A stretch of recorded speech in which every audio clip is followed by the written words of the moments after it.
Muhtaram Президенти Ҷумҳурии Тоҷикистон, ман Ризои Баҳромзод, ходими илмӣ ва ҳамзамон раиси шӯрои олимони ҷавони Институти физикаи техникаи ба номи Султон Умаров ҳастам. Дастовардҳои илмӣ ба инсон имконият дод ки парвоз ба кайҳону омӯзиши қаъри уқёнус, дарки хосиятҳои зарраҳои бунёдӣ ва сохтани маводи навро амалӣ намуда, сатҳи зиндагии худро боло барад ва мақоми худро дар ҷаҳон устувор намояд. дараҷаи рушди илм, хусусан илмҳои дақиқу табиатшиносӣ имкон медиҳанд ки хосиятҳои аз миллиард як ҳиссаи зарра ва объектҳои миллиардҳо соли рӯшноӣ аз мо дур таҳқиқ шаванд. мо муҳаққиқони кишвар дар ин раванд аз ҷомеаи илмии ҷаҳонӣ ҷудо набуда, то ҳадди имкон саҳми худро дар омӯзиши қонуниятҳои табиат ва ҳодисаҳои муҳити атроф мегузорем. ҷаноби олӣ, дар ҳамин замина рисолаи илмии ман бо номи омӯзиши гамма квантҳои баландэнергияи кайҳонӣ тавассути детекторҳои черенковии таҷрибаҳои кӯҳӣ дар арафаи ҳимоя буда, ба омӯзиши нурҳои кайҳонӣ баландэнергия, махсусан гамма квантҳои фавқулэнергияи кайҳонӣ бахшида шудааст. дар доираи дастоварди худ мо методи нави ба қайд гирифтани гамма квантҳо ва ҷудосозии онҳоро аз байни зарраҳои зарядноки кайҳонӣ тавассути детекторҳои нави черенковӣ пешниҳод намудем. дар сурати дар амалия татбиқ шудан, яъне дар пойгоҳи омӯзиши нурҳои кайҳонӣ помир насб гардидани детектор ва телескопҳои мазкур, мо метавонем тавассути ба қайд гирифтани гамма квантҳо дар бораи равандҳое ки дар атрофи вартаҳои сиёҳ дар қаъри ситораҳо ва ҳангоми таркиши онҳо маълумот ба даст оварда, ҳамчунин дар бораи фазои муҳити байни ситоравӣ таҳқиқот анҷом диҳем. ҷаноби олӣ, дар партави аз ҷониби шумо пешниҳод шудани 20-солагии рушд ва омӯзиши фанҳои дақиқу табиатшиносӣ дар соҳаи илму маориф эълон гардидани солҳои 2020-2040 пешниҳод доштам ки аз тарафи вазорати маориф ва илм ва академияи илмҳои кишвар 2 озмуни ҷумҳуриявӣ таъсис дода шавад. якум барои тарғибу ташвиқи илм, ҷаҳонбинии илмӣ ва донишҳои техникӣ, озмун бо номи асрори коинот. дуввум барои кашф ва ҷалби олимону ихтирокору навовар, озмуни ихтироъ ба хотири фардои миллат. умедворам ки ин пешниҳоди мо барои кашф ва ҷалби истеъдодҳои нав мусоидат менамояд. ташаккур. мо ҳатман пешниҳодҳои шуморо меомӯзем, мутахассисон меомӯзам, пешниҳод мекунам ба мо. фикр баъзан пешниҳодҳои хубам аст, дар якҷо кардан арду таклифе ки дорӣ як кардан мумкин аст. албатта. лекин ман савол дорам шумо ҷавон.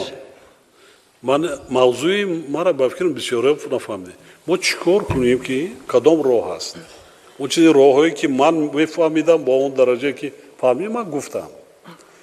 чӣ кор кунем ки мо завқи наврасону ҷавонона ба омӯзиши фанҳои табиатшиносӣ, риёзӣ, фанҳои дақиқ зиёд кунем? мо чӣ гуфтем, ранги худат барои як худат танҳо набошем, 1000 кас бошад, 2000 бошад. хоб акунун мо дорем олимони дар ин соҳам, ситорашинос дорем. институтҳо баъзан зидда санҷимон ин соҳаи физика бам хеле пешрафта аст. лекин мо насли ҷавон овай кардан ҳастем. чӣ роҳ аст? бо кадом чо кардан мумкин? ҷаноби олӣ, аз нигоҳи ман якчанд роҳҳо ҳаст. аввал он ки статуси олим дар ҷомеа вақте ки баланд мешавад, он гоҳ ҷавонон ҳам мебинанд ки як нафар олим, як нафар муҳаққиқ дар ҷомеа обрӯ эътибор дорад, пайравӣ мекунанд, идеали худро пайдо менамоянд. пешниҳоди дуввум ин ҷоннок намудани тарғиби илм ва дастовардҳои илмӣ. ба ин кор мусоидат карда метавонанд ташкил намудани марказҳои тарғиби илмӣ дар шакли планетарияҳо, осорхонаҳои илмӣ ва намоишгоҳҳои дастовардҳои илмии муосир ва олимони ҷаҳон. мавзӯи якум гуфтагита аввал тарбия кардан мудокот ки баъд масати вай бароён ба паҳн шавад. яке ҳозир мо зинаи поёмон надорем ба дараҷае ки یکی منو ترک شده ایستادن، یکی کم مثلا بسنده نیستن، قانع کننده نیستن. درباره ذوق نورسا جوانان میروند. چیکار با کدام راه؟ خیلی بعضا راهش با میگم من گفتم. برای خودی آلیمان. ما چی راه است؟ کدام راه است؟ بعضا فنها در ذوق بچه‌ها بینیت بلند است. بله. نمی‌خونه؟ مکتب میاناخت تحصیل کردی آخه. یکی در آموزش فنهای ریاضی، خیمیا، فیزیکا، گیومتریا اینا بیولوژی بسیار پست. نمی‌داره ذوق ندارن. برای مرکزی تحصیل با همین داخلشایی با دانشگاه‌های تکنولوژی و تکنیکی و این چیزا تکنیکی بینیاد کم. ریشه و کلام مداکار خب پسرم جوان هستند. بعضا جوانان ما دیگر رویه ها را پیشه کردن. انسان ما در همین خواطر هستیم. رویه های خرافاتی، رادیکالی، دینی، جهالت، من همین چیزاش بسیار خطرانگیز است. افسوس. جناب عالی، محض همین جهانبینی علمی، دانش‌های تکنیکی و رشد تفکر تکنیکی در جامعه میتواند پیش روی همون خرافات را بله آنها نتوانست که جنگ شهروندی در تاجیکستان سر زد.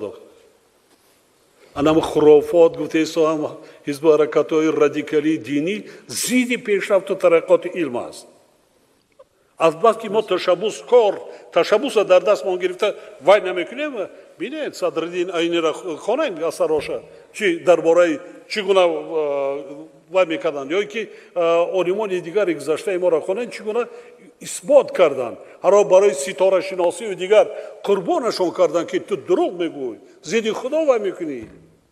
تا او روزا میگفتن این روشنایی حرام است، قند حرام است. در همین جنگ شهروندی شاهدان اکثریت افراطی‌ها اعلام کردن که نان معلم آموزگار خوردن حرام است. این چی است؟ هدف آن است که ملت باسواد شدن نمیمانند. فهمیده؟ اما برعکس همین موضوع اساسش همین است. لیکن با این وای ندارن. تکنیک و تکنولوژی وای ندارن.